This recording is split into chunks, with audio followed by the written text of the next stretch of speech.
ఆయనకు నందితిమ్మన అనే పేరు వచ్చింది. ఈయన ముక్కు పెద్దగా ఉండడం వల్ల ముక్కు తిమ్మన అనే పేరు కూడా ఉంది. నందితిమ్మన గారిని సగౌరవంగా వేదికపైకి ఆహ్వానిస్తుంది.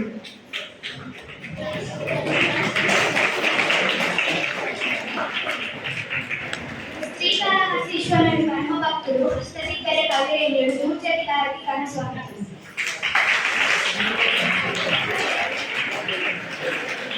విజయనగర సామ్రాజ్య చక్రవర్తి శ్రీకృష్ణదేవరాయల ఆస్థాన కవి మాదయ్య గారి మల్లన్న గారిని సగౌరవంగా వేడుకుంటున్నారు. సకల కథాసార సంగ్రహ విరాజితుడు సాహితీ సమరమాన సర్వభౌముడు శ్రీ రామభద్రుడు గారిని సగౌరవంగా వేదికపైకి ఆహ్వానించారు. తెలుగు సాహిత్య నందవనంలో ఎన్నో వినూత్న ప్రయోగాలకు శ్రీకారం చుట్టిన విప్లవాత్మక కవి పింగళి సూరణ గారికి కనస్వాగతం.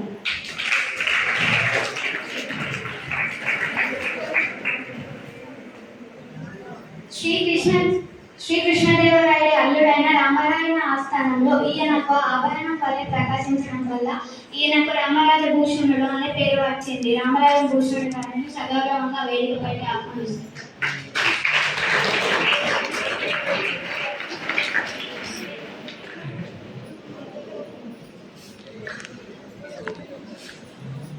పిల్లలు సిద్ధంగా ఉండండి. తన బుద్ధి బలంతో ఎంతటి సమస్యనైనా చిటికలో పరిష్కరించే వికట కవి, తన హాస్యంతో అందరినీ నవ్వించే తెనాలి రామకృష్ణ గారికి కనస్వాగతం.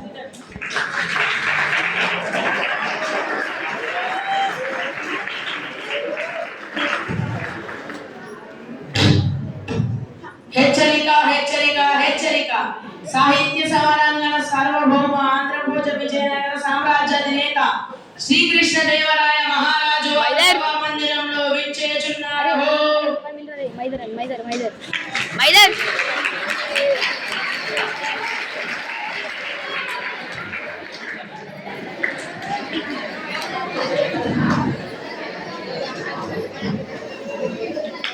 సర్వజనులకు వాస్తవిక జనులకు వందనములు. ఆశీర్వకండి. నేను కలింగ దండయాత్ర సమయంలో శ్రీకాకుళం విష్ణుమూర్తిని దర్శించుకొని ఏకాదశి వ్రతం చేశాను. ఆ రోజు కలలో ఆ స్వామి దర్శనమిచ్చి శ్రీరంగంలో కొలువైన రంగనాథుడికి గోదాదేవికి జరిగిన కళ్యాణ వృత్తాంతాన్ని తెలుగులో రాయమని ఆదేశించారు. అప్పుడు నేను తెలుగులోనే ఎందుకని అడగగా ఆ కారణాన్ని వివరిస్తూ ప్రసిద్ధమైన పద్యం ఆ స్వామి చెప్పారు. తెలుగు ఎన్న దేశంబు దొరికేను, తెలుగు వల్ల బండ తెలుగు కొండ, ఎల్ల నృకుల కొలువ నిరుగవే పాసాడి, దేశ భాషలన్ను తెలుగు లెస్స. తెలుగులోనే ఎందుకని అడుగుతున్నాను. ఇది తెలుగు దేశం. నేను తెలుగు వాడినైన విష్ణుమూర్తి. నీ కొలువులో ఎందరో పరభాష మాట్లాడుతారు. దాన్ని గమనిస్తే నీకేమర్థమైంది అని ఆ స్వామి పలికారు. పెద్దన్న గారు, మీ భాషలోని మాట్లాడడానికి పద్యం ద్వారా వినిపించండి. శ్రీకృష్ణదేవరాయల వారు మరియు సభలోని వారందరికీ నా ప్రణామములు. నేను అలసాని పెద్దన్న. ఇదిగో నా తెలుగు పద్యం. అనగముహుర్ము ప్రమద హేతూతనవబంధ శబ్ద నూతన చిరాద సంపదన నవ్య కవిత్వము లల్లు నట్టి నేర్పనగల కబునముటల నాదర కవిత్వము చెప్పనేలా నందపుర సగంబనముల మృతంబు చెరుకవేలిన వారికి. మహారథ, కొత్త కొత్త పదాల కృపతో అద్భుతమైన అర్థాలతో కావ్యాలను అల్లడం అందరికీ సాధ్యం కాదు. ఒకవేళ ఆ ప్రతిభ ఉంటే దాన్ని తెలుగులోనే ఎందుకు చెప్పాలంటే తెలుగు కవిత్వంలో ఉంటే ఆ రస సృష్టి, ఆ పదాల తీయద వినే వారిపై అమృతాన్ని కురిపించినట్లుగా ఉంటుంది. అందుకే తెలుగు అంత గొప్పది.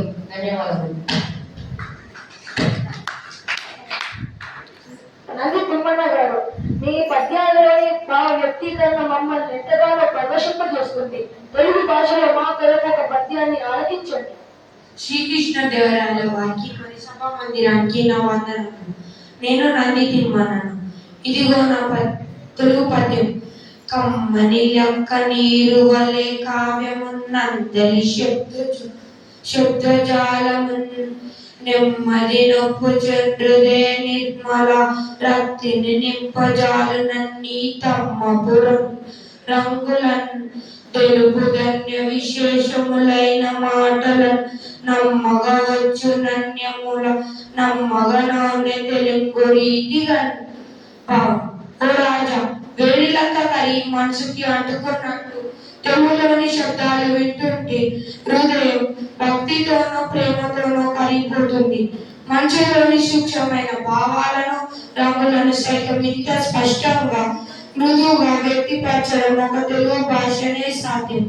వేరే భాషలోనూ ఇంతటి వ్యక్తిపరణ లభించదు. ధన్యవాదములు. దూర్జటి గారు, మీ పద్యాలలోని దైవత్వం భక్తిరస మమ్మల్ని ఎంతగానో ఆకట్టుకుంటుంది. మీరు మా కొరకు ఒక భక్తిరస పద్యాన్ని వినిపించండి. సభలోని వారందరికీ నా నమస్కారం. నేను దూర్జటి. ఇదిగో నా తెలుగు పద్యం. స్తుతిమతిమైన వానికి సోపకు నాంద్రపుటక్షరంబులన్ జితయగ భక్తితో హరుని సేవలు చేసిన పుణ్యమపు నీ క్షీణి నిర్మాల సేవకై చెప్పెడు కావ్యముల కన్న భిన్నమై సతత ముక్తినిచ్చు పరిసర సుధామయ కావ్యమీశ్వర ప్రభు. పరమశివుడిని స్థాపించడానికి తెలుగు అక్షరాలు ఎంతో పవిత్రమైనవి.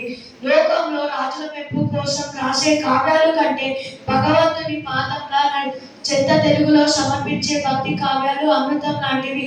తెలుగు భాష హృదయాన్ని కరిగించి నేరుగా భగవంతునితో అనుసంధానం చేయగలము. ధన్యవాదాలు. అల్లన్న గారు, మీరు సుకుమారంగా తేలికగా పద్యాలు పాడుతారు కదా, మా కొరకు ఒక పద్యాన్ని ఆలకించండి. సభామందిరానికి మరియు రాజుగారికి నా నమస్కారములు. నేను మాదయ్య గారి మల్లన్న. ఇదిగో నా తెలుగు యుద్ధం.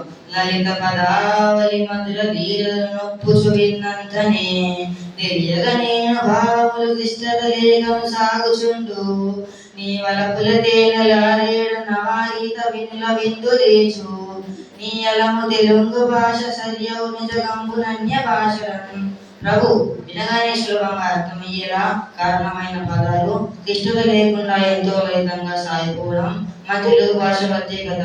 చెవులకు తానే వినలవిందు అనిపించేలా మా తెలుగు భాషతో సమానమైన భాష ఈ ప్రపంచంలో ఉందా? లేదు కదా.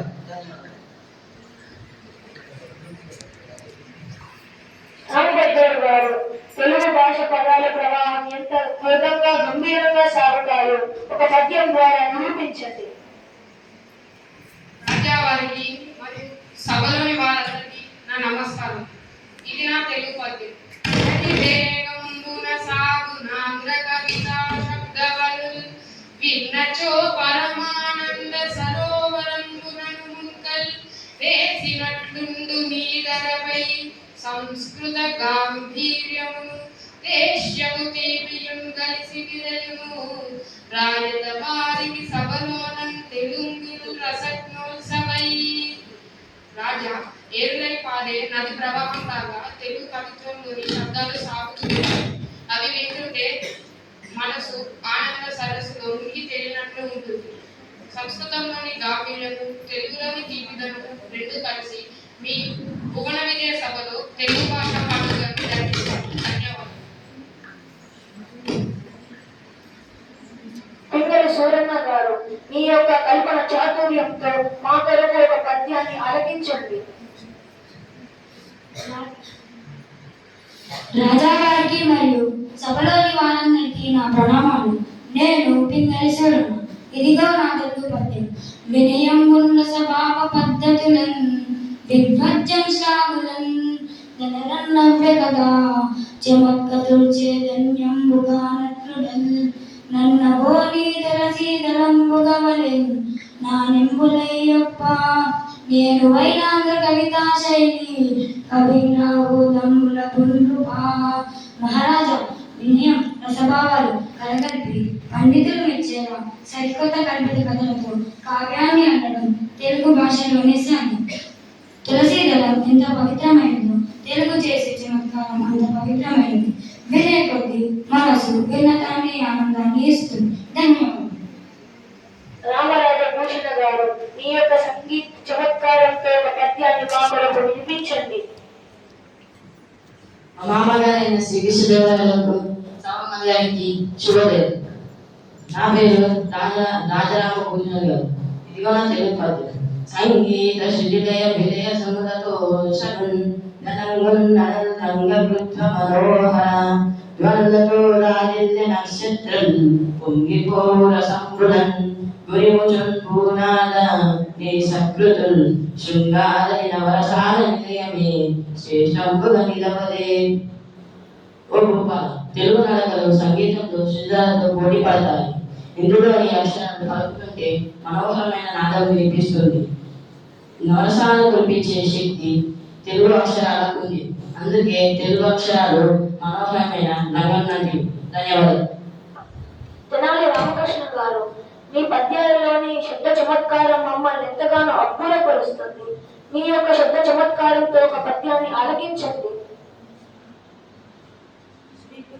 శ్రీకృష్ణ దేవాలయానికి మరియు భువనేశ్వర సభకు నా ప్రణామం. నేను తెనాలి. ఇది నా తెలుగు పద్యం. గణరసకు మనసుకుని కాయమైన గుణాక్షరాలు వినసకు శబ్ద నూతన వివేకముల ఎదురొత్తుచుండగా ప్రణయమున భాషగల ఎట్టి సంస్కృతి వైభవములను గణనకుని జగత్రయమునందుక భాషలందుక మహారాజా, మూడు లోకాలు వెతికిన మన తెలుగు భాషలో ఉన్నటువంటి చమత్కారమైన కథలు అలాగే వైభవమైన పల్లిక మరి ఏ భాషలో కనిపించవు. ధన్యవాదాలు.